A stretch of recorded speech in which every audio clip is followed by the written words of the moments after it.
c'est bon.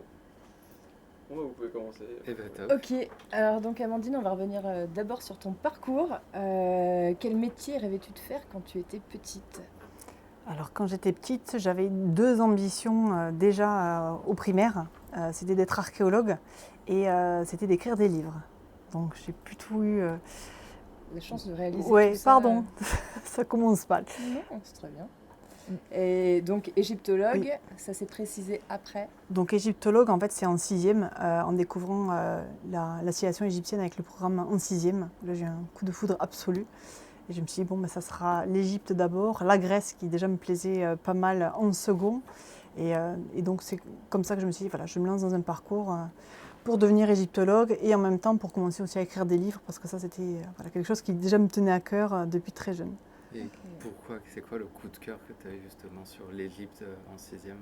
Et alors je ne me souviens pas exactement de ce qui l'a déclenché, je sais que le cours d'histoire m'avait bien plu, qu'on avait visité à Toulouse, on a une petite collection égyptienne où il y a une momie et que la momie m'avait Trop bien. assez fascinée, comme beaucoup d'enfants encore aujourd'hui.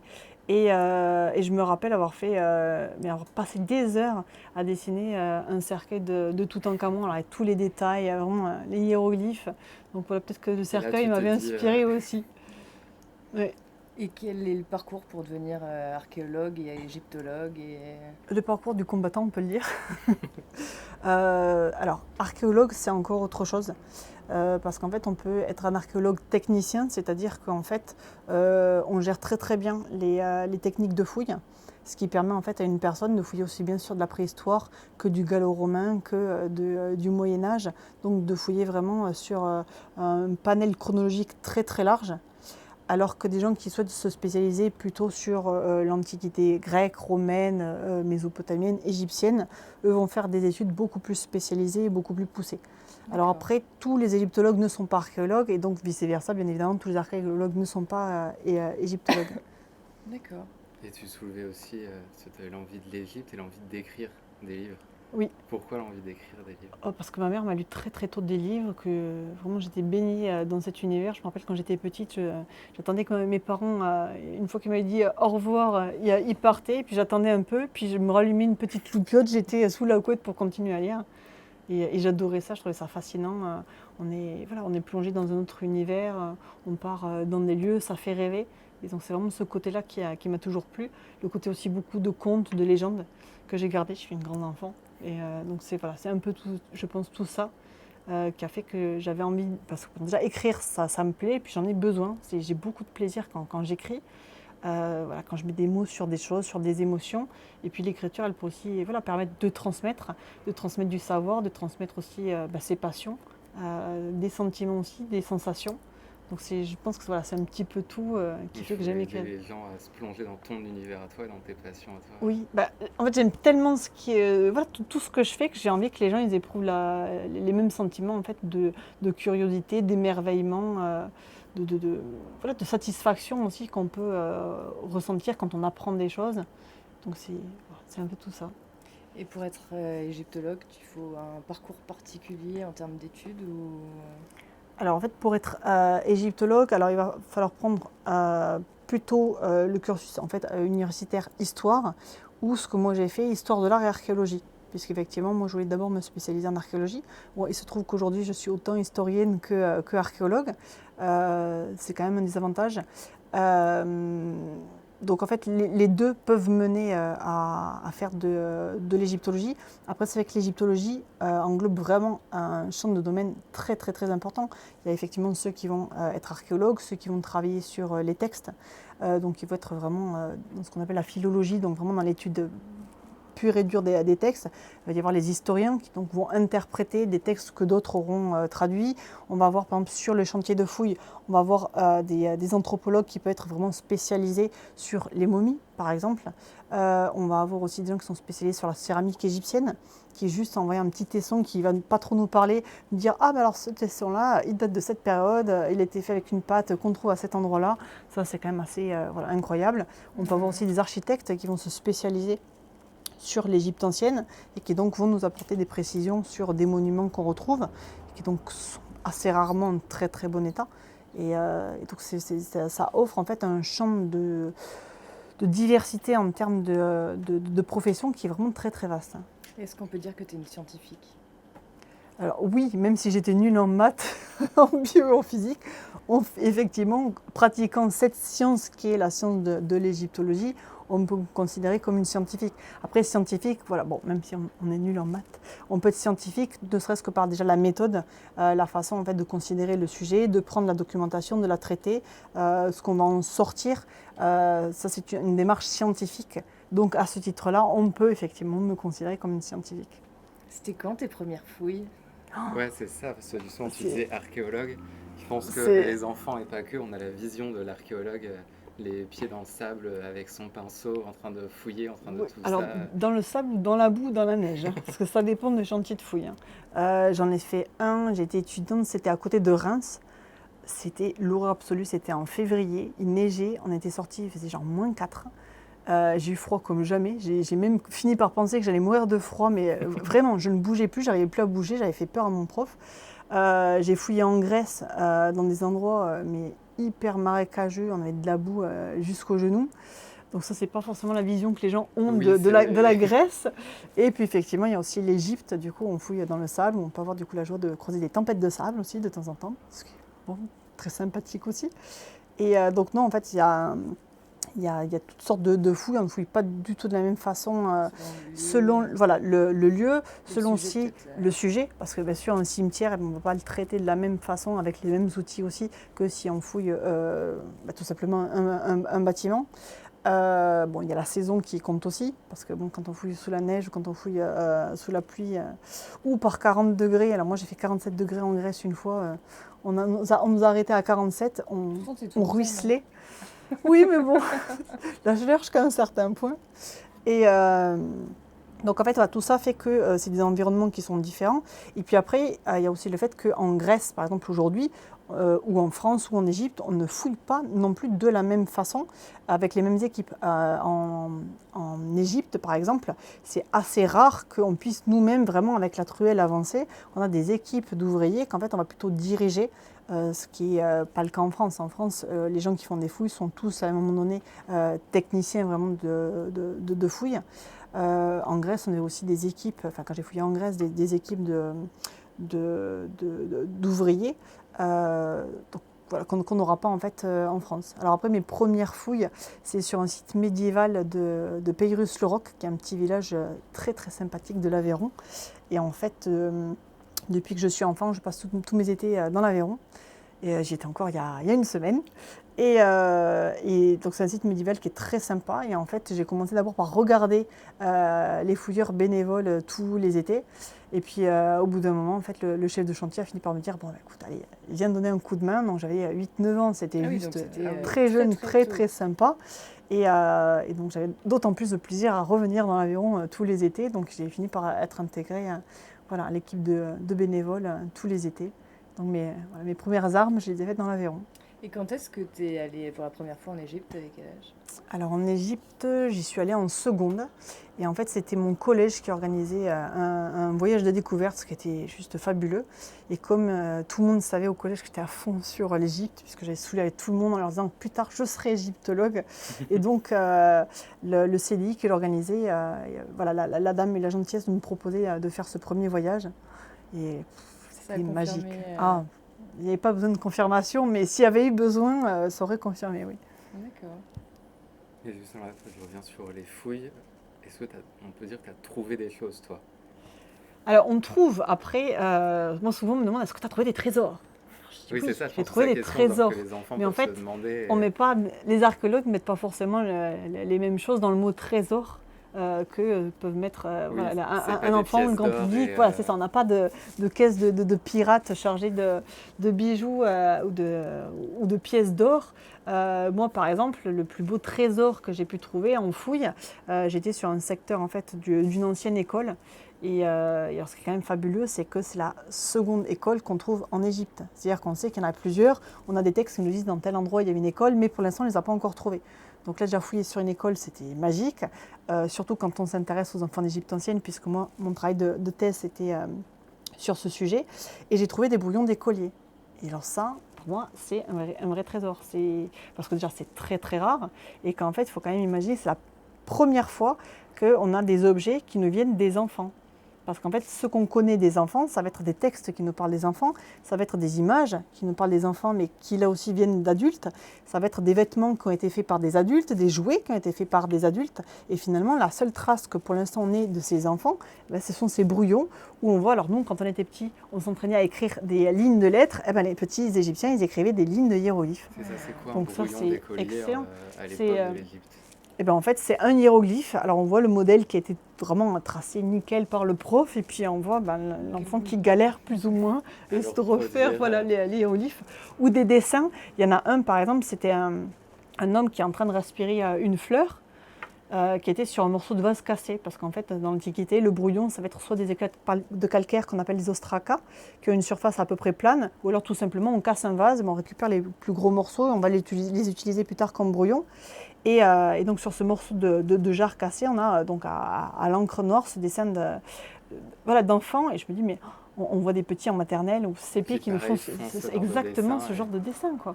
Je veux dire, on dirait à un enfant, fais un bonhomme assis qui respire une fleur, on aurait ça. Et ça, pour moi, c'est génial. Et puis c'est aussi émouvant, quoi, parce que c'est la seule trace finalement que les enfants nous ont laissée de l'Égypte ancienne, parce que sinon ils sont plutôt invisibles. Par ce qu'ils nous ont laissé. On a des représentations d'enfants avec justement des tiges, des bâtons, on voit qu'ils surveillent ça de près. On en a même un qui est en train de jeter des pierres sur des oiseaux, donc on voit bien que le but c'est de protéger le tas, et où on va leur demander tout simplement à la période des labours de semer les graines, à la période des semailles, on leur demandait donc de semer. C'est pas très compliqué, c'est pas très lourd, mais c'est très important. Pendant que l'enfant fait ça, l'adulte peut se concentrer sur quelque chose qui va être beaucoup plus compliqué à faire. Donc l'enfant a un rôle très très très important. Donc déjà d'un point de vue social, par ce travail qu'il va faire, d'un point de vue économique, c'est pas pour rien que les enfants on ne va pas les envoyer à l'école, parce qu'on en a besoin. Mais oui, c'est une manœuvre qui est importante. Et puis il ne faut pas oublier qu'il n'y a pas de famille sans enfant. Donc l'enfant est quand même au centre de la société égyptienne. Et comme aujourd'hui, on a une autre vision parce que on n'utilise pas les enfants de la même façon, on ne les considère plus de la même façon. On n'a pas les mêmes taux de mortalité non plus qu'on avait à l'époque. Donc le rapport à l'enfant, aujourd'hui, il y a quand même assez peu de chances, assez peu de risques, qu'un enfant décède. Bon, ça dépend, il y a des gens qui ont... Bon, et du coup, j'ai perdu mon fil. Bon, pardon. Donc, il y a assez peu de risques. Voilà, il y a assez peu de risques que les enfants décèdent. Donc, on s'attache beaucoup plus, et je dirais même peut-être d'une façon absolue, alors que dans l'Antiquité, il y a tellement de risques que l'enfant décède avant d'arriver à l'âge adulte. On a moins d'un enfant sur deux qui parvient à l'âge adulte, que donc les enfants ne sont pas considérés pareils. Donc, les adultes vont quelque part se protéger émotionnellement. Ils aiment leurs enfants, mais pas de la même façon, parce qu'ils savent que quasiment tous les jours, ils peuvent perdre leurs enfants, et ils savent ça pendant plusieurs années. Donc le rapport aussi à l'enfant n'est pas le même. Parce qu'à l'époque, il n'y avait pas de médecine qui est la même qu'aujourd'hui. Non, et puis il faut imaginer qu'on a des médecins égyptiens. En fait, on n'a pas de cloisonnement. Nous, aujourd'hui, on se dit, oui, bon, la magie, voilà, c'est ésotérique. En Égypte ancienne, la médecine et la magie sont vraiment étroitement imbriquées. Donc le médecin, quand il a un problème à résoudre, alors, pas forcément, mais je veux dire, il a un certain nombre d'ingrédients. Donc il y en a qui effectivement vont fonctionner. On nous dit, si l'enfant étousse, il a mal à la gorge, vous lui donnez un peu de miel avec du lait chaud. Impeccable, aujourd'hui ça fonctionne très bien. Et puis on a d'autres choses, on nous dit, voilà, si l'enfant il bave trop, vous lui donnez à manger une souris cuite. Bon. Ça, ce n'est pas un médicament en fait. Ça rentre dans le cadre d'un rituel où en fait après on va faire quelque chose avec les os de la souris, il faut les mettre dans un petit sachet. Donc en fait, il faut vraiment voir qu'il y a un problème à résoudre, il y a un mal à soigner, une maladie à vaincre. Et en fait, on voit finalement dans la panoplie de ce qu'on a, qui peut être donc de la magie, du rituel, des dieux, ou voilà, des ingrédients, des potions, qu'est-ce qu'on peut faire ? Et alors c'est ça qui est intéressant, c'est qu'on voit que on a des papyrus en fait médicaux qui sont des espèces de compilations qu'ont fait les praticiens. Du coup, je préfère le terme un peu plus neutre de praticien. Et on voit qu'on a une espèce d'intitulé qui est la maladie à soigner ou le mal à vaincre. Et en fait, ils nous disent voilà, faire ça ou autre possibilité, autre méthode. Donc en fait, celui qui a recopié est allé chercher un petit peu à droite à gauche pour voir ce que les uns et les autres faisaient. Pour le compiler. Donc il y en a certains qui vont vraiment faire que des rituels magiques, d'autres qui vont donner des choses aux gens, mais qui peuvent être en fait dans un rituel magique, ou des choses aux gens dans un but, on va dire, plus médical. Mais pour l'Égyptien, en fait, c'est vraiment un tout. C'est pas mélange. la magie d'un côté, la médecine de l'autre. Et tu nous as dit que tu avais été plusieurs fois en Égypte. C'est quoi la tenue et tes outils quand tu vas en Égypte? Et oui, j'y suis allée donc une Ta tenue quinzaine de fois, d'égyptologue. voilà, donc essentiellement pour faire des fouilles. Donc on est dans un pays qui est très très chaud, donc c'est fait on se protège au moins la tête. Donc moi je ne suis pas trop en casquette, en général c'est plutôt des foulards, des chèches, comme on appelle ça en Égypte. Après, voilà, on n'oublie pas qu'on est quand même dans un pays musulman, donc il y a aussi quand même certaines valeurs du pays qu'il faut respecter. Donc voilà, des t-shirts avec des fines bretelles, ça va être exclu. Alors, manches courtes, c'est autorisé. C'est vrai qu'il y en a beaucoup qui ont plutôt des manches longues. Bon, moi, ça, j'aurais un petit peu de mal. Donc, bien sûr, pas de shorts, en tout cas pour les femmes. Ça peut être des shorts un peu longs pour les hommes. Et puis, on est quand même dans un pays où on est proche du désert, donc il peut y avoir des scorpions, il peut y avoir des serpents. Donc voilà, au niveau des chaussures, on se blinde aussi. Et t'as plein de poches sur ta tenue ou j'imagine qu'il y a plein de poches sur la tenue et que t'as plein d'outils. Alors, tout simplement, ça dépend des pantalons. Ça dépend des pantalons et aussi pourquoi. Parce que quand je suis en Égypte, j'ai une équipe de fouilles et en fait, je dirige les fouilles. Donc c'est assez rare et c'est même assez frustrant. Que je sois vraiment en activité, c'est-à-dire qu'en fait, voilà, je leur dis, ben, là, il faut fouiller tel secteur, et en fait, on a 3 types d'ouvriers qui donc sont pas formés de la même façon. On a des ouvriers où vraiment, on leur a appris beaucoup de choses, les techniques de fouille, et surtout à reconnaître ce qui est ancien de ce qui est plus récent, à reconnaître aussi ce qui est faux. Parce que parfois on peut trouver des faux de ce qui est vraiment est important et ancien. Et ensuite, eux, donc, forcément, à force de gratter, ils amassent pas mal de terre. Donc ensuite, on a des ouvriers qui vont ramasser cette terre, qui vont la mettre dans des espèces de grands paniers en plastique noir qu'on appelle les moktafs. Et ensuite, ils vont transmettre ces moktafs à un autre ouvrier qui va placer ce moktaf sur son épaule et qui va aller un peu plus loin. En général, on a une benne et donc il va déverser. Donc en fait, il fonctionne par circuit de 3. Et donc nous, on surveille tout ça. Et tu fais quoi quand t'es pas en Égypte, Amandine? Alors là, vous avez prévu combien d'épisodes? Par rapport à l'Égypte, par rapport à ce métier-là. Alors, quand je ne suis pas en fouille en Égypte, parce qu'en fait, il faut imaginer qu'on ne fouille pas toute l'année en Égypte, bon, déjà tout simplement pour des raisons de budget. En général, c'est 2-3 mois maximum. Et ensuite, aussi et surtout pour des questions de chaleur. Quand on fouille, c'est entre, en général, octobre et fin de décembre. Puisque là, on est en hiver, donc dans le sud du pays, en hiver, en moyenne, il fait 22, 23, 24 degrés. On a eu des pics à 40 il y a quelques années. Donc en hiver, ça pique un peu. Et ensuite, quand je rentre en France, je suis plutôt très occupée. Donc ça peut être par l'écriture de livres, des livres pour enfants, des livres pour adultes. Ça peut être l'écriture d'articles, des interventions en école, des interventions en collège. Parfois aussi en lycée pour parler du métier d'auteur ou du métier d'archéologue. Ça peut être des visites guidées au musée Georges Laby à Toulouse. On a une belle collection égyptienne. Donc les enfants sont forcément très intéressés par ça. Ça peut être aussi des coécritures de films documentaires. Donc c'est très varié. Ton agenda bien rempli. Très, toujours, il faut. Et quel conseil donnerais-tu à un enfant qui demain voudrait être égyptologue? Alors de bien travailler à l'école. D'essayer d'être sérieux, surtout. Donc en fait, il y a 2 choses. Il y a les capacités et puis après il y a le mental. Donc au niveau des capacités, effectivement, s'il est plutôt bon, c'est pas mal. S'il est nul en maths, il peut quand même y arriver, hein, j'en suis la preuve vivante.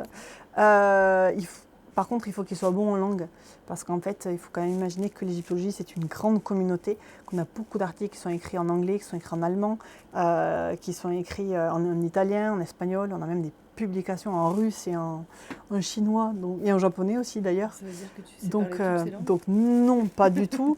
Mais vraiment, la base, c'est de pouvoir parler anglais, de pouvoir parler allemand, en tout cas de pouvoir le lire. Ça, c'est important.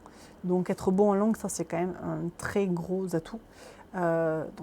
Donc ça, c'est la partie, on va dire, plutôt capacité. Alors bien sûr, plutôt d'être bon en histoire, ça peut aider.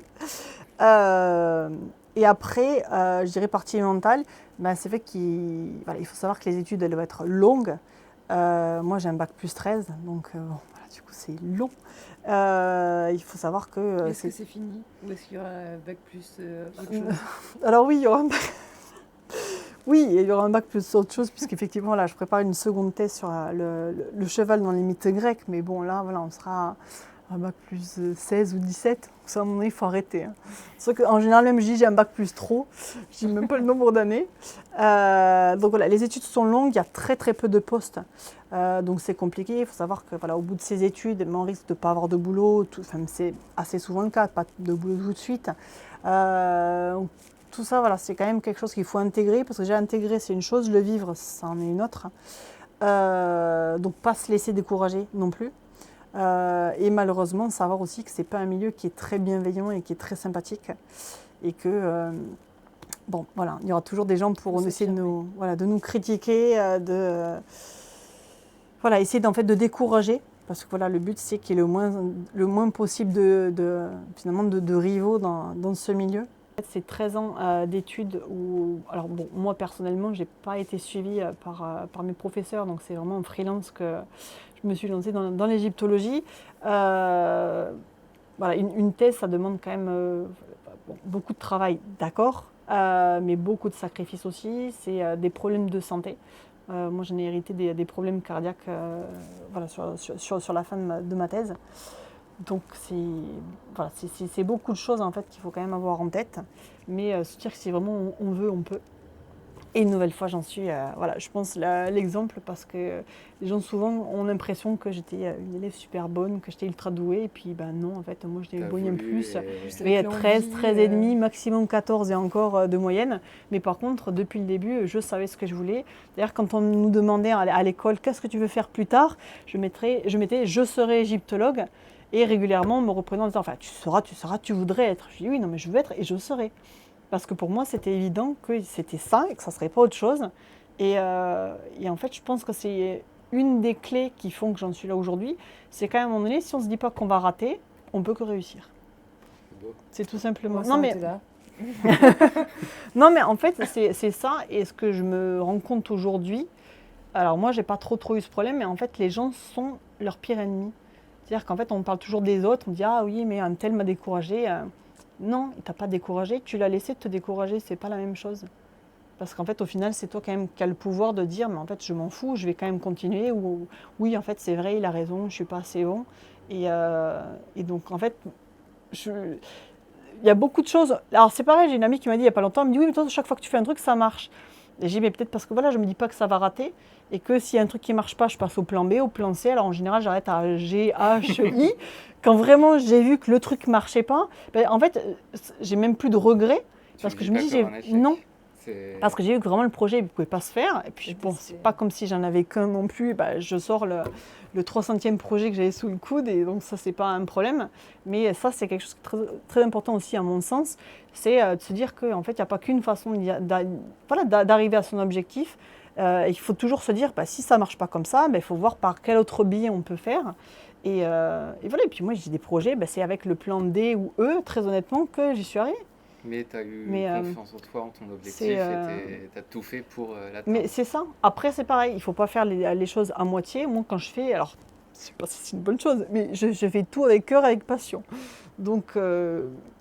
Et puis, bon, c'est ça, je veux dire, ça, quand on veut vraiment que le truc marche et quand on est persuadé que c'est ça et qu'il faut faire ça, et ben, quand on le fait à fond, à un moment donné, ça a aussi un impact sur les autres. Les gens se disent, mais waouh, mais elle est tellement à fond, les gens vont croire plus facilement quelqu'un ou vont plus facilement la suivre que quelqu'un qui n'a pas confiance en lui.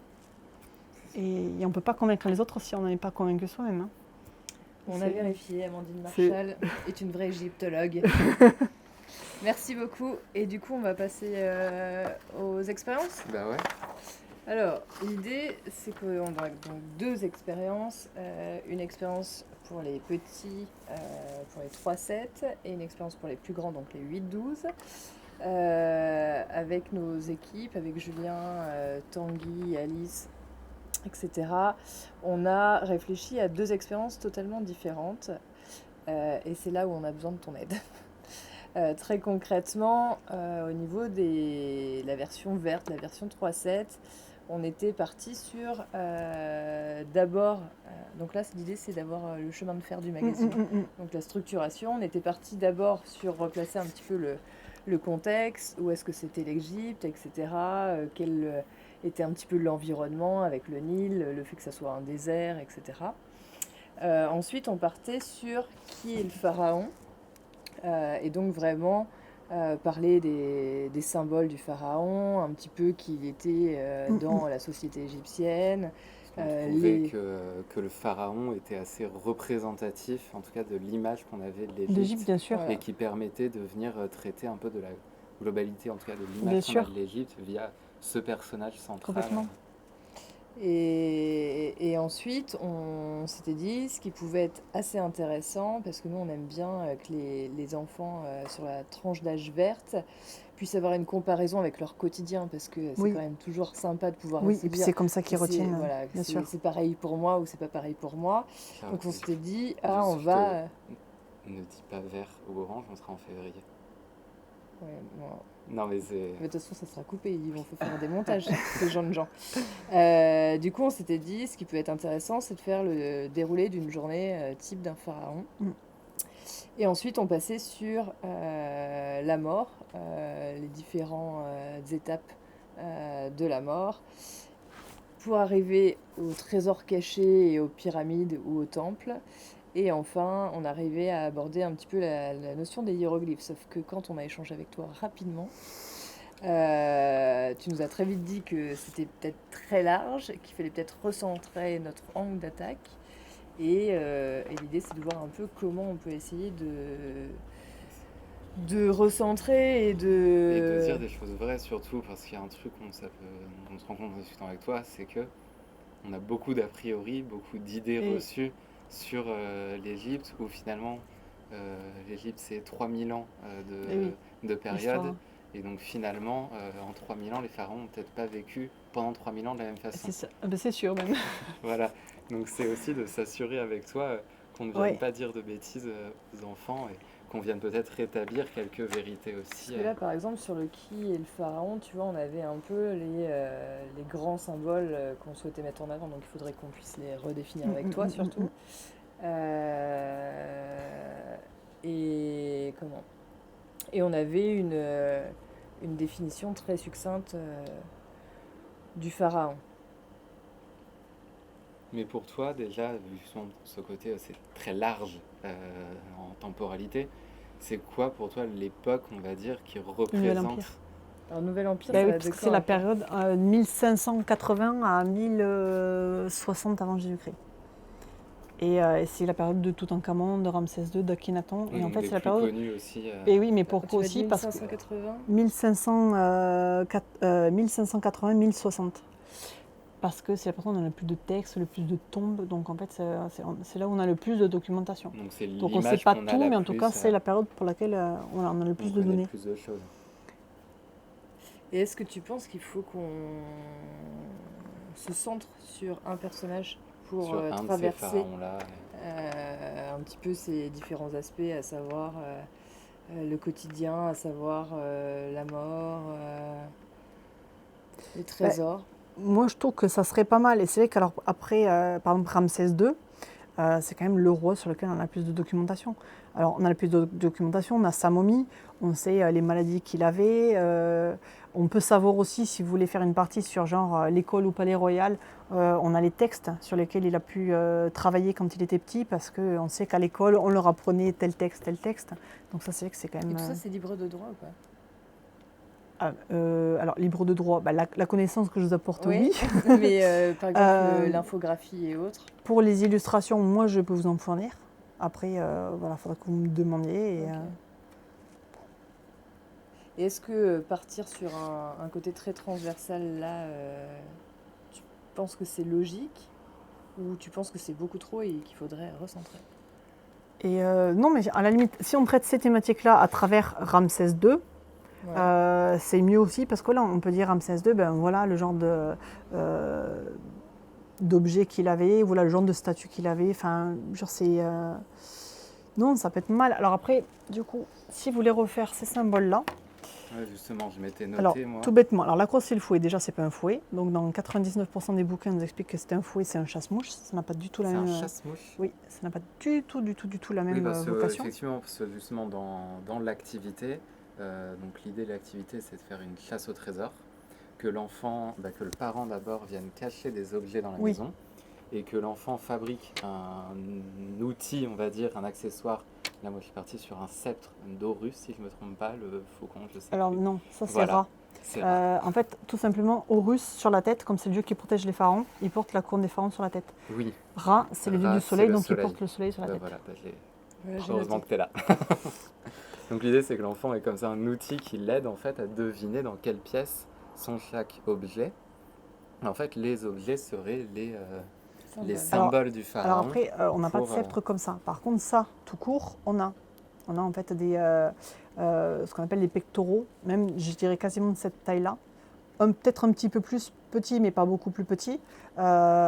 Avec juste ici un truc, en fait, c'était suspendu c'est et le on pouvait le bijou mettre. qui Oui, s'accroche, là. ça, oui, ça c'est typiquement. Trop bien, j'ai bijou. plus qu'à couper et Donc- remettre de l'autre côté. Et Tu fais un bijou quoi. Voilà. c'est top. Et ça, par contre, vraiment, on a Ah. ça. Hein. C'est les pectoraux, tu dis. Oui, parce que c'est en fait Ah des oui, très c'est- gros bijoux c'est qui se du- portent sur le D'accord. pectoral. Et donc ouais, l'idée, ça serait de venir chercher les objets du pharaon. Et donc moi, je m'étais noté de ce qu'on peut trouver, en tout cas, les objets un peu principaux. Donc l'idée, c'est que tu puisses m'aider aussi là-dessus. C'est qu'il y avait les différentes couronnes, donc celle-ci qui est la double couronne, Oui. si j'ai bien compris, avec Haute et Basse Égypte. Oui, J'avais le Némès, j'avais donc oui, ces deux-là. Mais effectivement, moi, j'avais cru comprendre que c'était un fouet pour représenter... pas du tout. pas du tout. Et alors justement, en fait, si vous pouvez, mais après je ne sais pas si vous aurez la place ou pas, là voilà, on met la crosse et le fouet. La crosse et le fouet, ça ne parle pas aux gamins. C'est pas compliqué. Un fouet, pourquoi pas, mais c'est une connerie parce que du coup, pardon, c'est une bêtise. Parce que c'est pas un fouet. Une crosse, les gamins ne savent pas ce que Oui, c'est. non, Quoi. c'est- Ça leur parle pas. Là voilà, on dit la double couronne, très bien, on voit deux espèces de trucs, ok. Oui, c'est compliqué de se Euh, représenter. La barbe postiche, je pense pas que ce soit un terme que les gamins connaissent bien, surtout quand on voit le format comme ça, on se dit c'est quand même pour des tout petits.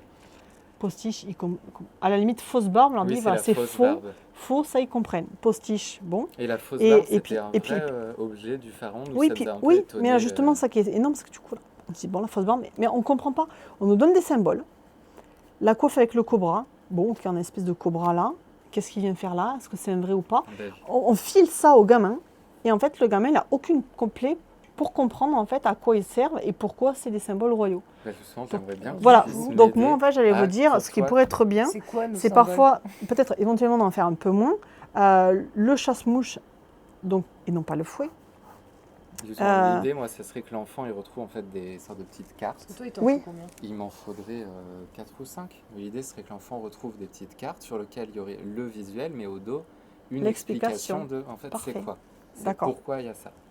Donc si tu pouvais nous aider, voilà, pour toi, c'est quoi Donc, un peu genre les 4-5 Oui, oui, oui. objets du pharaon Alors, bon, alors, si on met les deux, je pense qu'on n'aura pas la place pour l'explication pour les deux, en fait, pour les au dos. séparer.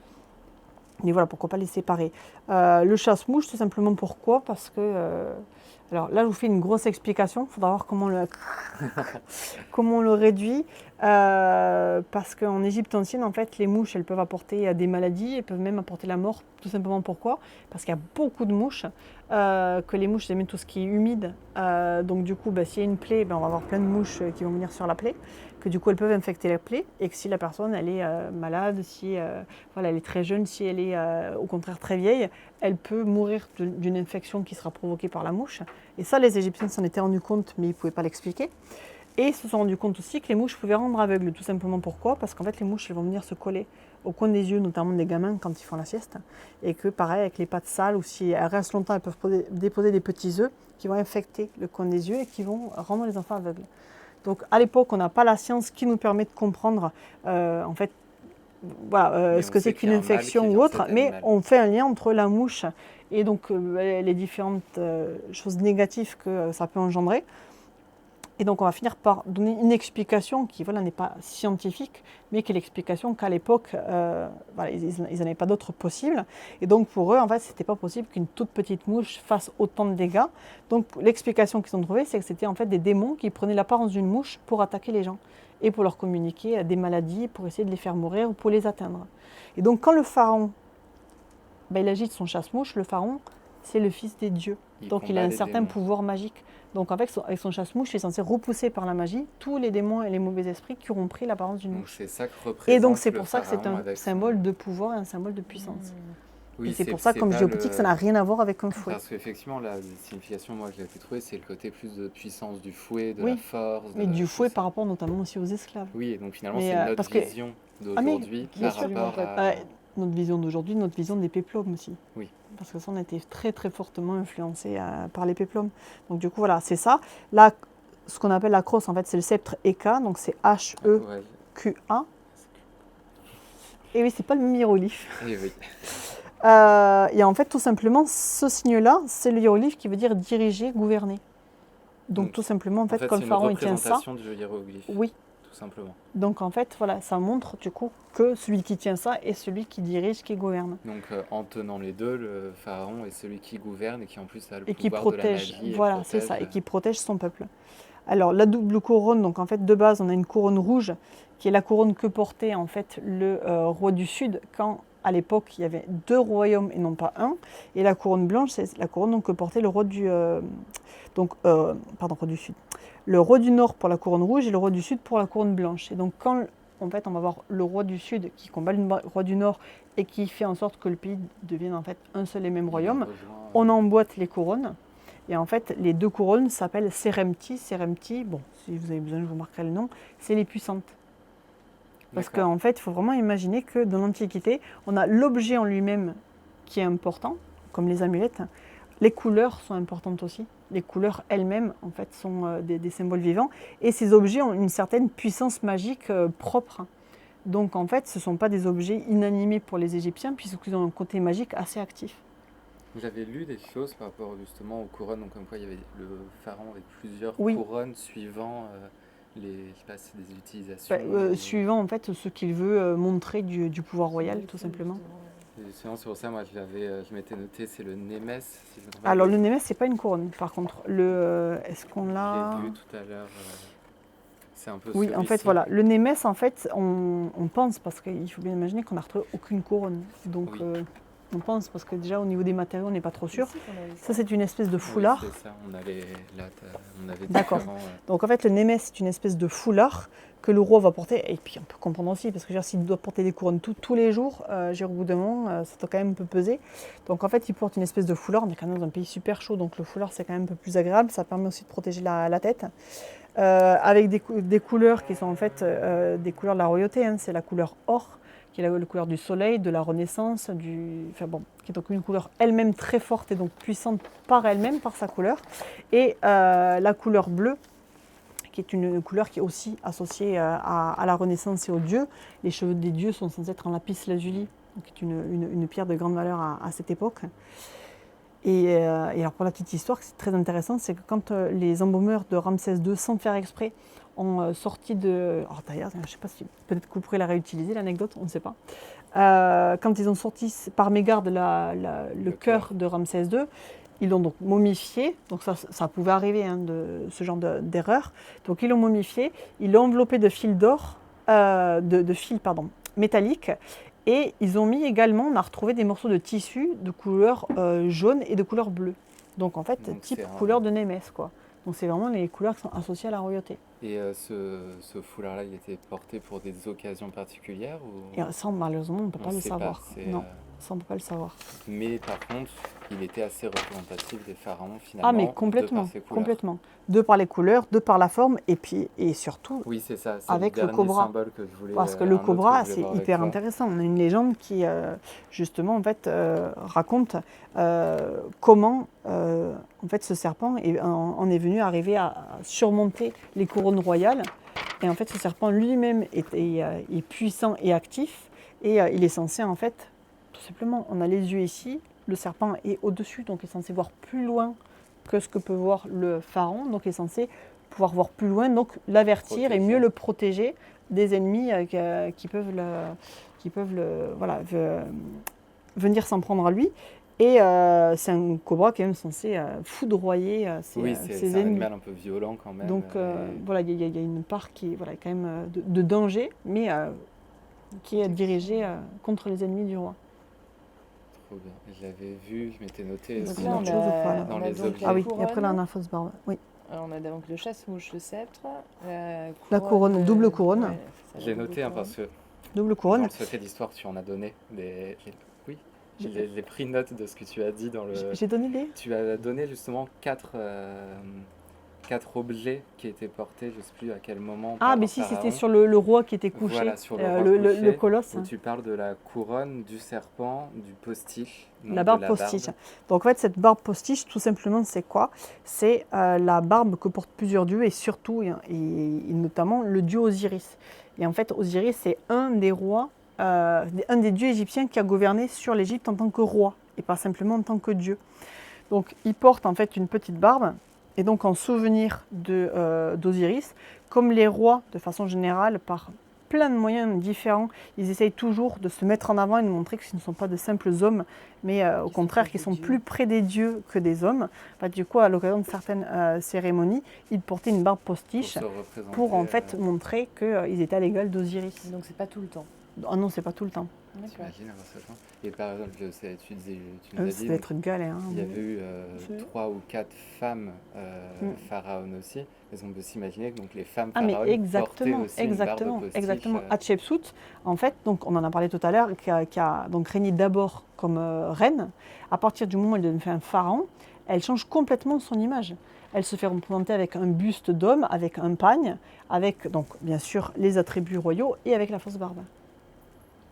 Trop bien.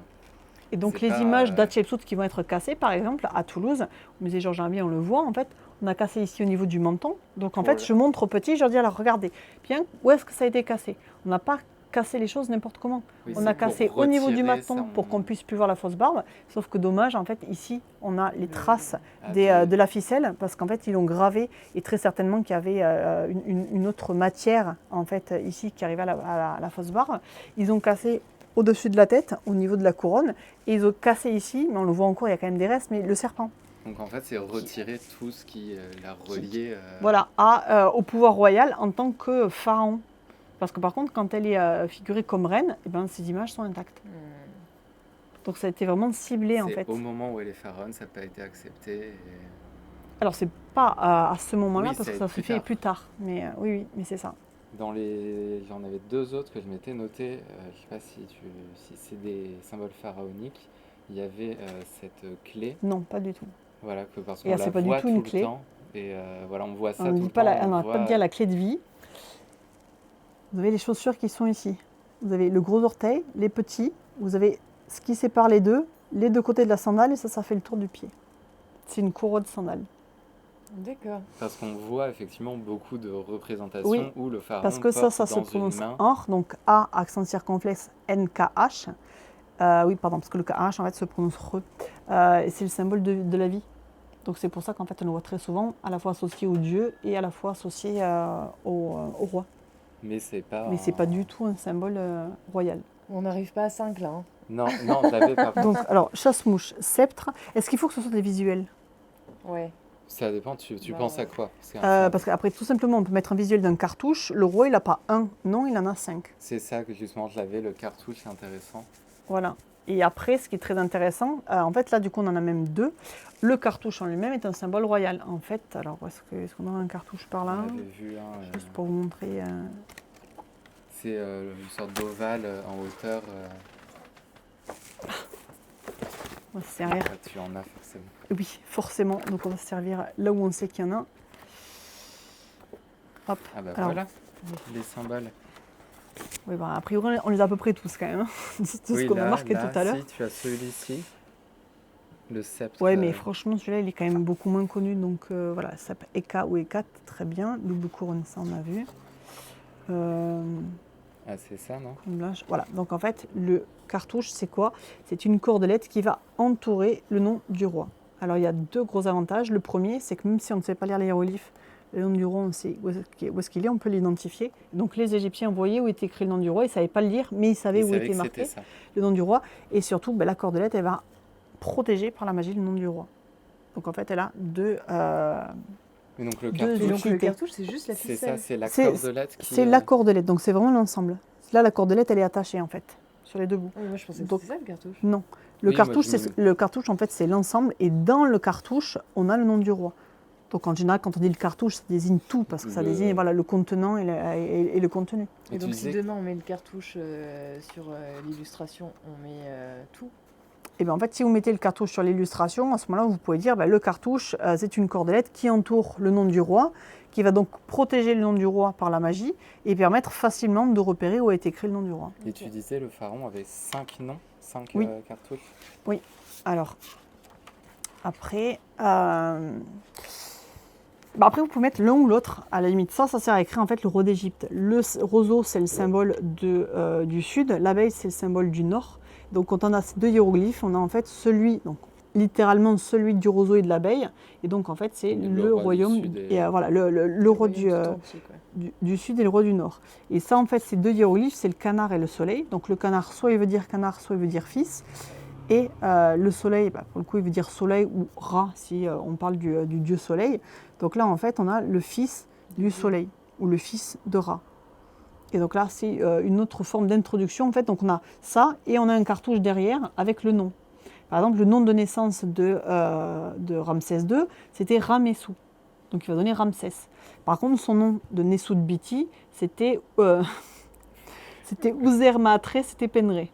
Bon, c'est tout un programme politique. Oui, ah oui. Donc c'est hyper long. Alors bien sûr, les Égyptiens, dans leur grande majorité, ne connaissaient pas tous les noms du roi. Eux, très très peu connaissaient Ramessou. Eux, en fait, leur roi, ils le connaissaient sous le nom de Ouzer-Maatré Sédé Penré. Donc en fait, chaque fois, on a on va dire un petit groupe qui introduit. Donc Quel ça, c'est type de nom oui, c'est, voilà, et- c'est ça. Là, donc ça, c'est le nom des deux maîtresses. Donc il y a le vautour pour le royaume du sud, le cobra pour le royaume du nord. Donc c'est pareil, c'est des symboles d'animaux qui sont aussi des divinités. Là, on a Horus, qui est donc logiquement le dieu qui protège les pharaons, donc c'est normal de le retrouver là. Et là, on a Horus qui est sur le symbole du signe de l'or, donc bon, on le traduit par l'Horus d'or. Et ouais, donc non, je n'allais pas plus loin, c'est vrai que ça peut être un peu compliqué. Et donc en fait, à chaque fois, on va avoir des noms de couronnement qui sont différents, et donc au total, on en a 5. D'accord. Ça n'a pas été, je sais pas, je m'imagine genre justement les débuts quand on traduisait les tombeaux de ça, d'avoir 5 noms différents, il n'y a pas eu des moments avant de se rendre compte que les 5 désignaient la même Non, personne. parce qu'ils n'ont pas eu, les 5 n'ont pas existé dès l'origine. D'accord. En fait, l'ancêtre, je l'ai marqué là ou là, l'ancêtre à la fin. Voilà, l'ancêtre en fait des cartouches, c'est ce qu'on appelle un sérère. Le sérère, en fait, c'est ce symbole-là. Ça représente la façade du palais. Et en fait, à la base, on a le nom du roi qui est dans le sérère. Et Ok. par la suite, mais ça arrive vraiment C'est après. après. Et donc, comme ça arrive après, à un moment où on sait mieux lire aussi les textes, on a plus de documentation, c'est là qu'on comprend en fait assez rapidement que le roi va commencer à avoir plusieurs noms, justement pour se détacher du commun des mortels et montrer que lui, il n'est pas comme tout le monde, donc il a 5 noms. Pour l'identifier. La classe. Oui, il fallait se différencier toujours du Toujours. peuple. Et moi, j'ai un rapport avec le Oui, dieu, oui. j'ai tout ça. Donc du coup, il y a ça. Et à la limite, sinon, ce qu'il peut y avoir qui est très intéressant, parce que souvent on l'oublie, c'est la J'en ai taille. 5. Ah bon, parce que sinon, il y a les statues colossales. Ah, c'est... Les colosses. Et en Les fait, par le statues colosse, colossales, ça voilà, m'intéresse. une représentation, parce que ça, même sur une peinture en relief, le roi qui est beaucoup plus grand, avec les gens qui sont autour qui sont beaucoup plus petits, mais qui, genre, bon, peuvent aller même à cette taille-là. En fait, la taille ne représente pas la réalité, elle représente l'importance sociale. Donc le roi est forcément il est toujours beaucoup représenté plus grand, très et- voire comme un géant par rapport en fait aux gens de la cour. C'est parfait, je crois que je l'ai fait sur le temple. Et on voulait, tu nous as parlé tout à l'heure d'amulette, on voulait en gros, c'est pas grave, c'est magique, tu vas voir, je vais le réparer. En fait, genre, quand on a fait les pirates, Oui. l'idée c'est qu'à la fin, les enfants retrouvaient ça, qui était une pièce médaillon pirate peint à craft. Et justement, on cherchait un peu un truc de quand t'as fini, tu retrouves ton D'accord. petit objet un peu dans le même format C'est quoi ton trésor égyptien? d'Égyptiens. Et tu Ouais, parlais ouais, justement ouais. d'amulettes, de choses comme ça. C'était quoi en fait les amulettes Les amulettes Ah, le genre égyptiennes. d'amulette qu'il y avait? Ouais, parce que tu disais que tu avais fait des amulettes avec des enfants, Et, par exemple. Oui, alors donc moi j'ai fait fabriquer en fait par un artisan égyptien des moules en terre cuite. Et donc en fait on a en creux l'impression de l'amulette. Et Et ça ressemble à quoi une amulette égyptienne Et, en fait, hein Tu me dois dessiner Ah non, sinon, là hein, j'en ai pas. Voilà, c'est ça va être ce style-là. C'est un petit En fait, bijou. alors en fait, si vraiment on va aller au fond des choses, l'amulette par exemple, alors, les pièces traditionnelles, ça va être donc ce qu'on appelle à tort la croix de vie. Donc en fait la croix or qui finalement est une courroie de sandales mais qui est le symbole de la vie. Il y a le scarabée et Ah bah, surtout c'est- l'œil. Moi je pense qu'on pouvait faire l'œil parce que alors, ça qu'on c'est vraiment voit ce qui... dessiné à Oui, chaque oui, fois. oui. L'œil qui est ouvert parce que ça c'est vraiment le truc qui... Et c'est il le y a plus quoi comme style. En fait, signification, cette l'œil œil, ouvert va faire encore plus style qu'un scarabée, parce qu'on va dire, ouais, bon, un scarabée, alors que l'œil ouvert, ça fait vraiment typiquement égyptien, parce Oui. qu'on le voit dans tous les films, on le voit voilà, très très Et il régulièrement. signifie quoi cet œil C'est l'œil qui voit tout. Donc comme l'œil il voit tout, du coup, il peut protéger au mieux la personne. C'est un peu comme le serpent Donc, qui voit oui, au loin. c'est ça. qui- C'est ça. Ben, en fait, on a une légende qui raconte que en fait, la divinité qui à ce moment-là dirigeait l'Égypte, parce qu'il n'y avait pas encore de pharaon, envoyait son œil. Et en fait, son œil, c'est le cobra. Ah oui, donc ouais, il y a un vrai Il y a Mais lien. lien, oui, oui, il y a un lien. Donc du coup, il Il faudrait y a un faire lien. l'œil sur... Bah ça pourrait être, oui, tu fabriques un... Et donc c'est là, l'œil, ton ça serait œil, top, quoi. Ah ouais. En plus, tu as le côté de... En fait, c'est ton œil à toi pour te protéger, Mhm. pour... Parce Oui. qu'après, du coup, on a deux légendes qui sont rattachées à ça. On a donc l'œil, l'œil du soleil, donc l'œil qui voit tout, et l'œil que le dieu Seth va arracher au cours d'un combat à Horus. Donc en fait, il arrache son œil, et le dieu Thoth va lui remettre en place son œil, donc par la magie, et il va le rendre saint, c'est-à-dire qu'en fait, il va le guérir. Et saint, ça se dit Oudja, et l'amulette de l'œil, c'est l'Oudjat. D'accord. Et en fait, voilà, c'est de la même famille, c'est l'origine en fait du nom lié à cette histoire. C'est trop cool dans les histoires comme ça, justement, pour essayer de les raconter aux enfants et de pourquoi il y a ces choses-là qui existent. À fond. Bah c'est trop Donc du coup, cool. tu as tes 5 symboles. Bah ouais, moi j'ai tous mes symboles là. Chasse-mouche, sceptre, double couronne, fausse barbe, cartouche, Bah, après, du coup, colosse. à la limite, je dirais que sceptre, comme on a déjà le chasse-mouche, Oui. celui-là, il n'apporte pas forcément grand-chose puisque Donc, c'est tu par mettrais rapport plus au entre hiéroglyphe. Tu mettrais plus les autres en avant. Ouais, Ouais, faut que je vois par rapport à mon nombre de pièces où l'enfant devrait aller. Et l'idée, je crois que j'avais une photo, je sais pas, c'est qu'en fait l'enfant fabrique une sorte de faux temple en papier où il a un fond et un socle dans lequel il pourra ranger comme ça. alors faut temple en papier, bon courage. Hein. C'est pour ça, c'est très simple. Hein, c'est vraiment d'avoir. Oui, parce C'est que un truc comme ça, et le tu temple viens les égyptien, ranger il est devant. tout sauf simple. Hein. J'ai cru voir en voulant en faire un, je me suis un peu. Oui, Non, l'idée c'est d'avoir un, tu vois, un truc en L comme ça, et je viens. et pourquoi pas juste une pyramide que l'enfant il se Et construit ben on avec. se posait la question justement de la pyramide par rapport aux époques, par rapport à tout ça.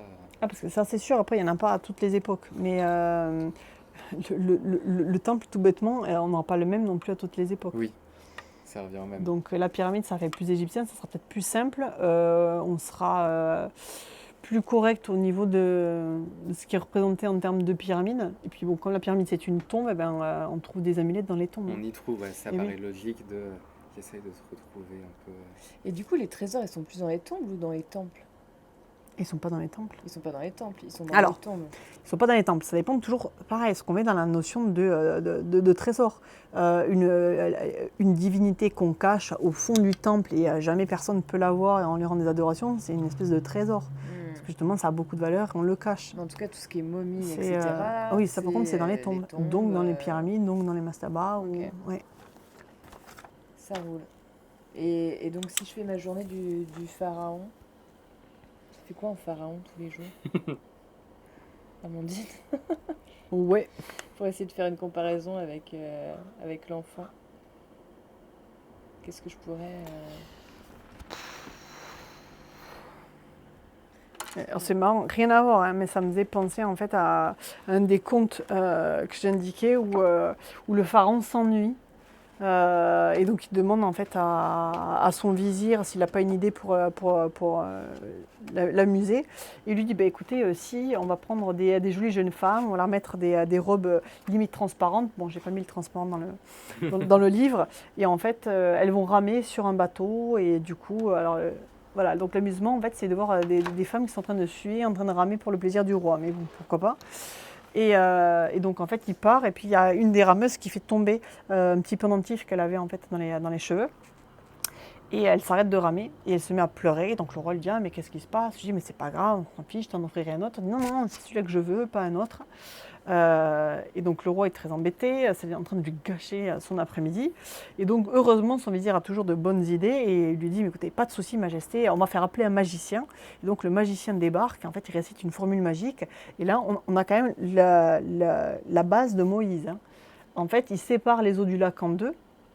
Il descend, il récupère l'amulette, il remonte sur la barque et puis il remet du coup les eaux. En fait, il prend un bout du lac pour le mettre sur l'autre, donc vraiment pour écarter les eaux. Puis donc par la magie, après, il refait la même chose. La fille récupère l'amulette, elle est contente, elle se remet à ramer, et donc tout va bien. Et donc l'après-midi du roi a été sauvé. Donc bon, ça c'est quand le roi s'ennuie. On va essayer de prendre le roi quand il est plus actif. Est-ce qu'il y a des moments actions, clés de la journée principales. du pharaon, tu vois? Est-ce que, par exemple, il se maquille? Mais non, mais en fait, que, alors oui, bien évidemment qu'il se maquille parce que on le sait, puisque le maquillage est aussi une protection, notamment au niveau des yeux. Après, il faut vraiment imaginer que les textes qu'on a, c'est sur des choses qui étaient importantes. Une journée de pharaon, c'est pas important. Ce qui va être important, c'est l'acte qui va être laissé de cette journée. Moments, Et oui, c'est-à-dire qu'en fait, par exemple, il va aller inaugurer un temple, il va y avoir des cérémonies dont on n'a aucune espèce d'idée de ce qui s'y produisait, de comment il faisait. Il peut assister à certaines fêtes, mais après, le détail, on l'a pas. Mais justement, est-ce qu'on peut pas plutôt venir mettre en valeur des grands moments, on va dire, de la journée, pas forcément de la journée, mais il faisait des fois des cérémonies, il faisait de l'inauguration, il faisait pas des conseils de guerre, des machins. plutôt qu'une journée et de se dire que... Les grands. Parce qu'après, les parce que grands du rôles, coup, là, vous voulez pas, vous n'arrivez pas à la rentrée l'enfance du pharaon, parce que ça serait quand même pas mal de commencer par l'enfance. Dire que l'enfant royal, il est éduqué au palais royal, qui a son école qui est dans le palais. Donc en fait, on le sort le moins possible. Et du coup, pour l'époque de Ramsès II, de dire, Ramsès II, il était avec d'autres enfants, et voilà le genre de texte qu'il apprenait, voilà comment il a commencé à écrire, voilà comment il a appris à écrire, à lire, enfin ce genre de choses. Ça peut intéresser, ça parlera beaucoup plus aux enfants que des trucs sur les... Sur l'adulte. Ah oui, parce que là, c'est plus proche d'eux. Donc du coup, il faudrait, entre guillemets, que je mette là le côté enfant et entre guillemets, l'enfance du futur roi et du futur pharaon, et après de... Parce qu'après, par exemple, ce qu'on sait aussi, c'est que le roi, il faut qu'il soit aussi fort intellectuellement que physiquement. Donc il va suivre aussi un entraînement. Alors Ramsès II, il est trop fort. Il nous raconte que déjà dans le ventre de sa mère, il réfléchissait aux problèmes du pays, que quand il était enfant, déjà son père, il le consultait sur les problèmes du pays pour avoir son avis. Donc voilà, le gars, il était déjà super balèze. Mais là, tu as toujours ce côté de les textes qui restent. Oui, voilà, des textes qui restent. Par contre, son père, ça par contre, c'est des trucs qui vont marquer les petits. Et pour le coup, c'est vrai, son père va l'emmener plusieurs fois dans des expéditions, par exemple, punitives, où quand il fait la guerre, il a 10, 12, 13 ans. Donc il est quand même hyper jeune. Et en fait, il part, il accompagne son père. Alors, a priori, il n'y a pas de risque. Mais pour voir comment ça se passe, il accompagne son père à Kadesh. Il a à peu près 13 ans. Et quand son père quand il a 13 ans, son père gagne Kadesh. C'est après qu'il va le perdre.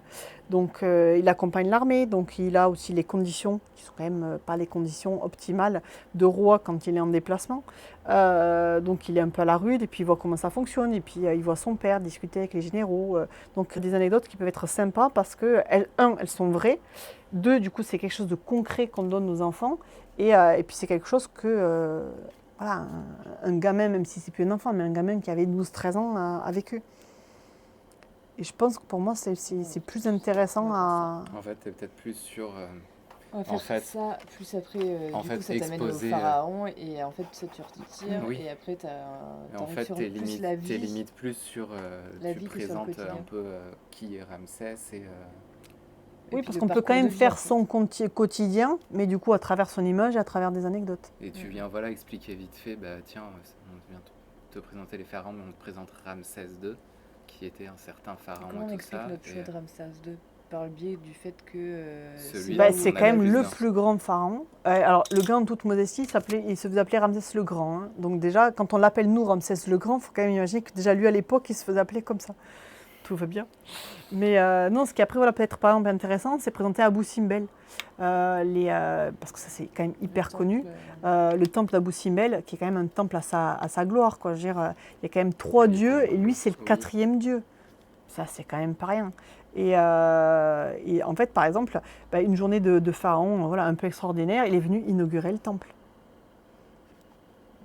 Et par exemple, alors après, je ne sais pas si vous avez en termes de place, si c'est possible ou pas, mais dire qu'effectivement, au solstice, il y a quand même la lumière qui rentre au fond, quoi, qui traverse un couloir qui fait 50 mètres de long.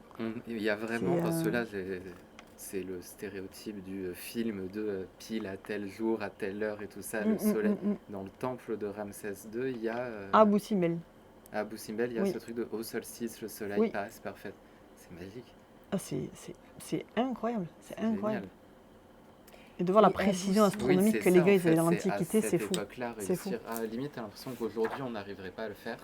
Eh bien, on galérait plus, je On pense. galérerait, Ouais. alors que Et on oui, le ferait peut-être pas aussi bien. Ce qui est sûr, c'est que les pyramides, comme elles ont été faites, on les ferait pas pareil Non, aujourd'hui. c'est Ça, clair. c'est sûr et Mais certain. oui, effectivement, exposer Ramsès et... Au Nouvel Empire, en fait, intéressant. au Nouvel Empire, on a alors beaucoup, pas toutes non plus, mais beaucoup de tombes de personnes un peu riches. Ils ont une petite cour, donc en fait, on a un petit muret qui fait le tour de la cour. Et en fait, on a, alors on peut avoir justement ces piliers-là avec l'ouverture derrière, et on rentre dans la tombe. Les tombes égyptiennes sont des tombes ouvertes. Le corps On n'est jamais peut enterré dans la rentrer- tombe, le corps est toujours enterré sous la tombe. D'accord. Donc en fait, il y a quelque part une pièce où en fait on a mis le corps et puis on a remis du sable, de la terre et autres dessus. Le but, c'est qu'on puisse rentrer dans la tombe pour continuer à prier le mort, pour lui faire des offrandes et, c'est très important, pour réciter son nom. On a une formule, alors par contre c'est à l'Ancien Empire qu'on a ça, donc à l'époque des pyramides, une formule qu'on appelle l'appel aux vivants. Et en fait, on s'adresse aux visiteurs. Alors bien sûr, il faut que le visiteur sache lire, ce qui n'est pas gagné. Et on l'invite à prononcer son nom. Si on prononce son nom n'est pas oublié, et donc les dieux continuent à se souvenir de nous. Et les Égyptiens ont très très peur que les dieux finissent par nous oublier si jamais on ne récite plus notre nom. Donc il faut que le nom vive. Ça, c'est vraiment quelque chose qui est important pour les Égyptiens. Et justement, pour éviter de faire des choses fausses ou pas trop vraies, est-ce que par exemple là, on a un visuel d'intérieur de palais, on va dire, je sais pas, de maison de ça, est-ce que ça, les visuels qu'on a aujourd'hui sont représentatifs de, oui, la vérité de l'époque, ou est-ce que c'est imaginatif et, Non, alors les visuels de maison, non. Je pense qu'ils peuvent être plutôt corrects, tout simplement pourquoi? Parce qu'en fait, on a des modèles de boue qui représentent des maisons, et de l'intérieur de maisons. Donc on voit à peu près leur forme, le nombre de pièces, il n'y en avait vraiment pas beaucoup.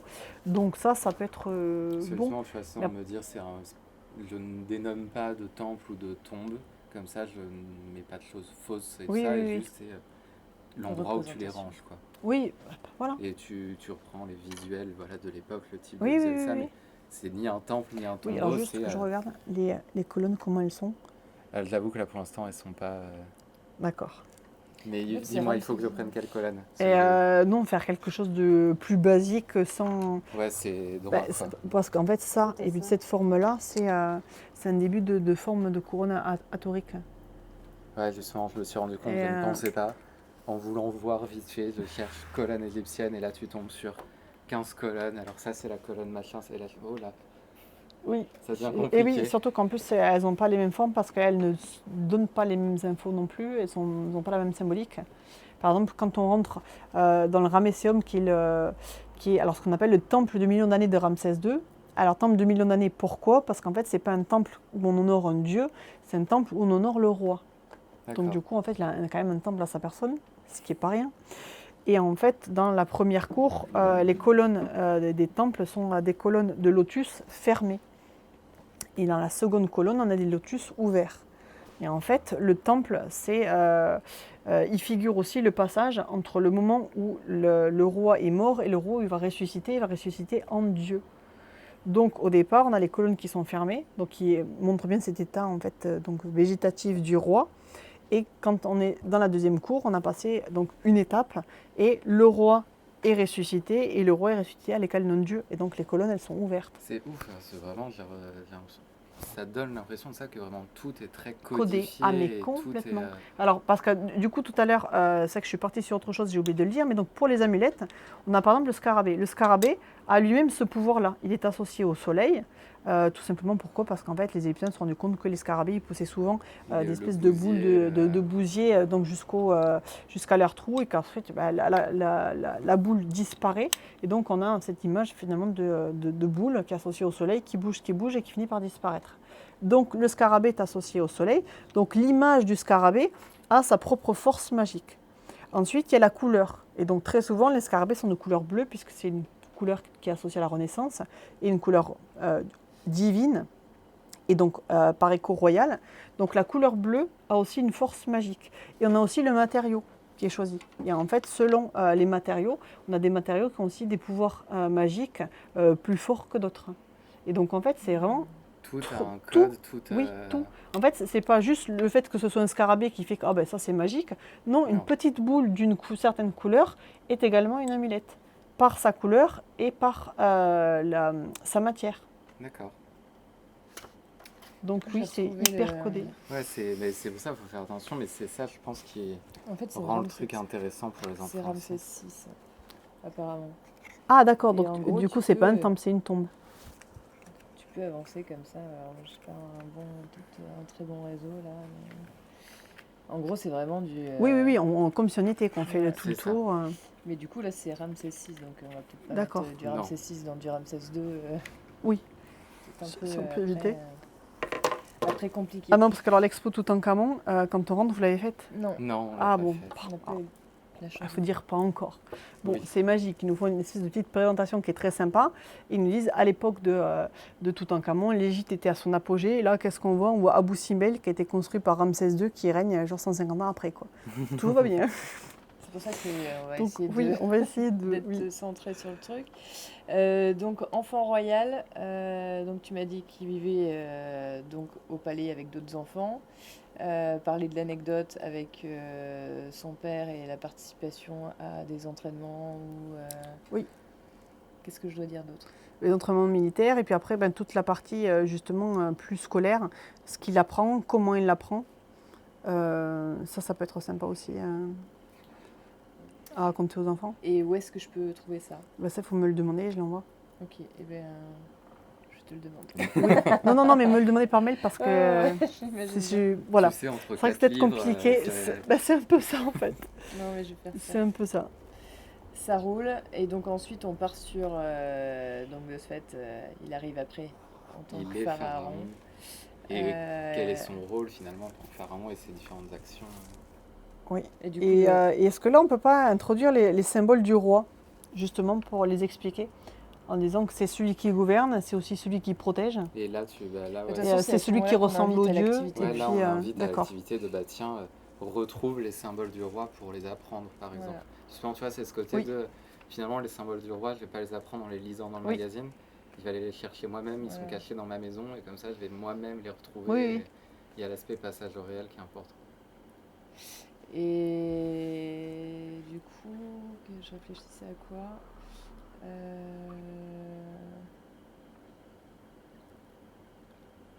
Ouais, non, mais du coup, j'ai le pharaon. Ensuite, on avait dit qu'on parlerait de la mort, mais assez rapidement. Oui. Et oui, alors moi, ce que je vous avais dit, c'est que qui pourrait être pas mal, c'est de parler aussi. Donc, une nouvelle fois, le roi n'est pas comme tout le monde, il a un harem. Et pourquoi il a un harem? Et en fait, pourquoi il a un harem? Tout simplement parce que la reine, elle peut très bien ne pas avoir d'enfants, avoir des enfants qui ne vont pas arriver à l'âge adulte, ou avoir par exemple que des filles. Néfertiti a eu 6 filles et 0 garçons. Alors, 6 filles, sûrement plus. Des garçons, peut-être. En tout cas, on ne les connaît pas si jamais il y en a eu parce qu'ils ne sont pas arrivés à l'âge adulte.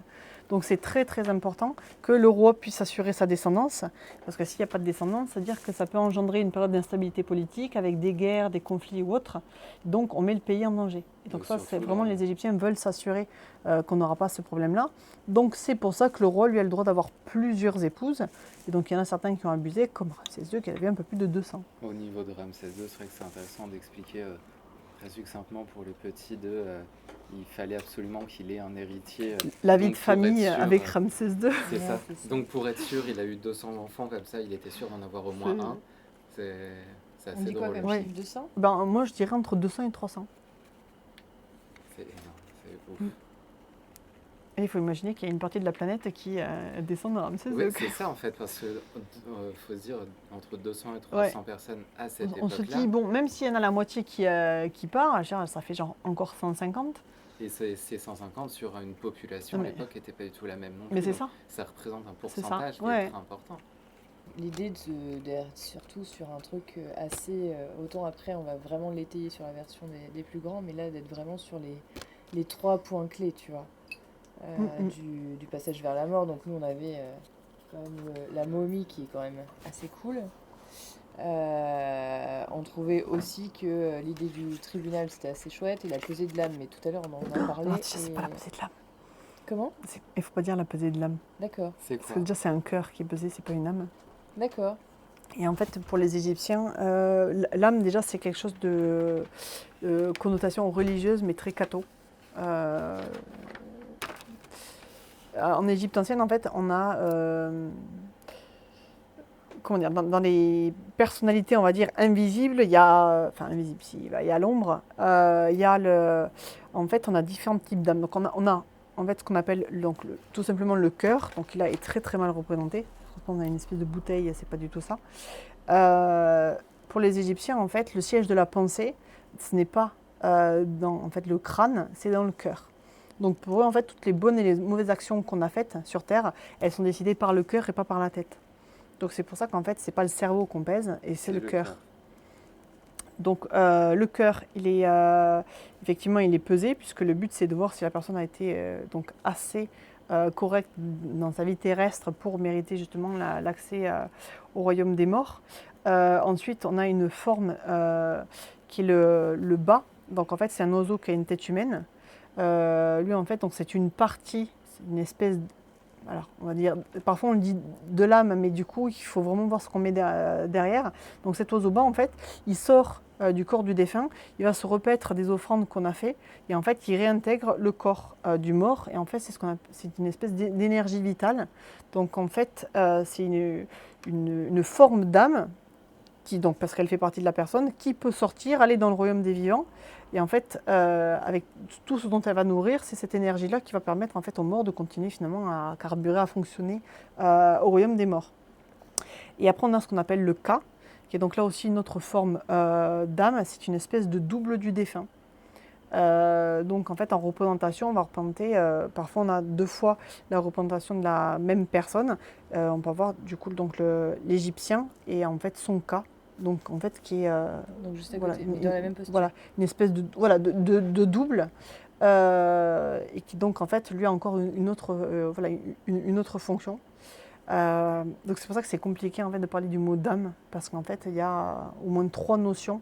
Il y a le Ka, le bas, Oui, il y a l'art aussi, c'est là où c'est bon, pas c'est un peu vraiment l'âme, compliqué. c'est plus c'est ce que je disais, peser non. que tu as été bon entre C'est, guillemets, dans ta vie. Oui, oui, oui, Alors oui. qu'est-ce qui est sympa de mettre en avant sur la mort du Donc pharaon? sur la momification, Déjà la momification, on y achète et pas. alors le truc le plus cool que les enfants y trouvent et qui est un des trucs les plus glauques, c'est qu'on retire le cerveau par le nez. Donc là, t'as déjà, bon, ça c'est un truc base. qui, oui, voilà. Alors ce n'est pas obligatoire, mais donc ça peut se faire.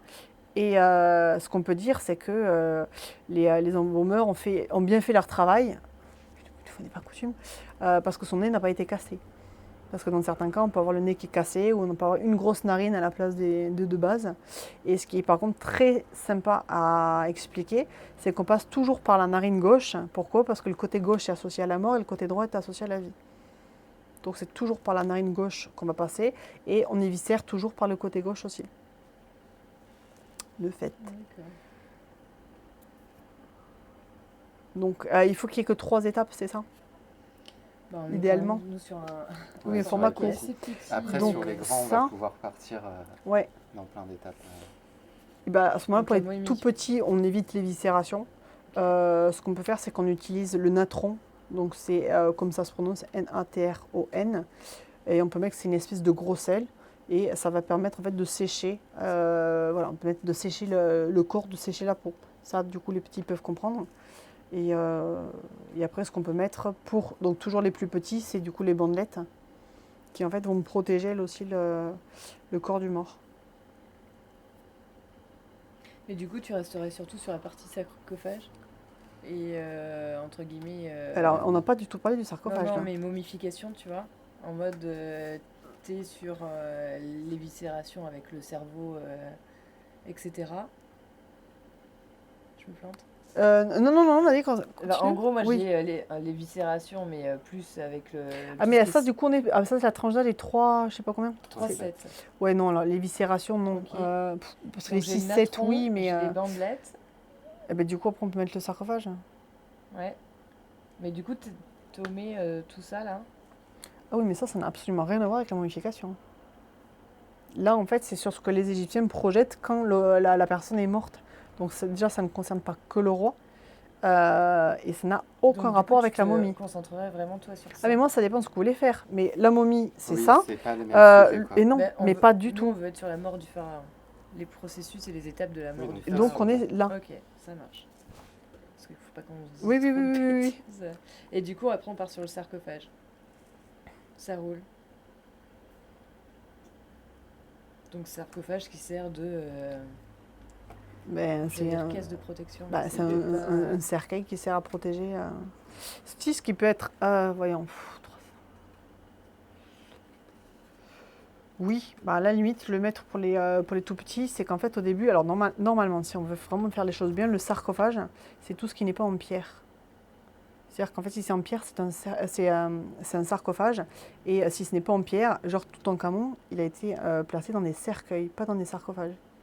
Mais bon, les gens pensent que le sarcophage, c'est pour l'Égypte, alors qu'en fait, non, on a des sarcophages. En fait, voilà, au Moyen-Âge, on peut très bien employer le mot. Il faut d'ailleurs employer le mot de sarcophage quand on est sur de la pierre. Parce que moi, j'ai des souvenirs de trucs en bois. Oui, mais justement, il y a du bois, il y a des cercueils qui vont être plutôt en épaisseur de papyrus qu'on va coller les unes aux autres, on va mettre du plâtre dessus, donc on appelle ça du cartonnage. Mais ça, ce sont des cercueils. Donc, bon, après, voilà, vous n'êtes pas obligé de faire la nuance, mais c'était juste pour vous le dire. C'est intéressant. Les premiers cercueils sont de forme rectangulaire. En fait, ils représentent la maison du mort. Donc, pour le roi, ça va être, on va représenter en fait la façade du palais royal. Et pour les autres, voilà, on va tout simplement prendre une maison.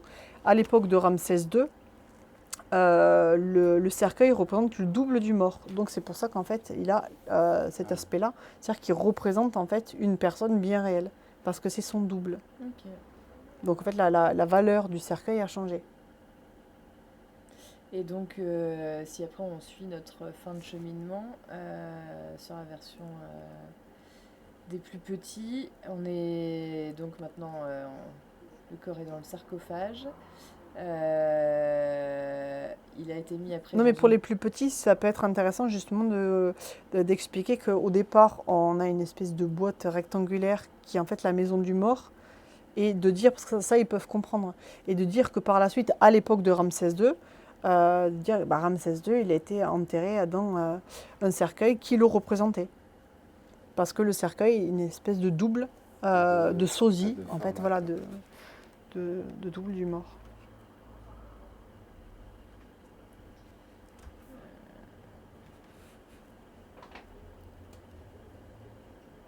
Et donc après, il était mis dans dans une pyramide Pas Ramsès II. par Ramsès II. Non, à son Non, époque, ça tombe. fait longtemps qu'on n'enterre plus les gens dans les pyramides, enfin les rois.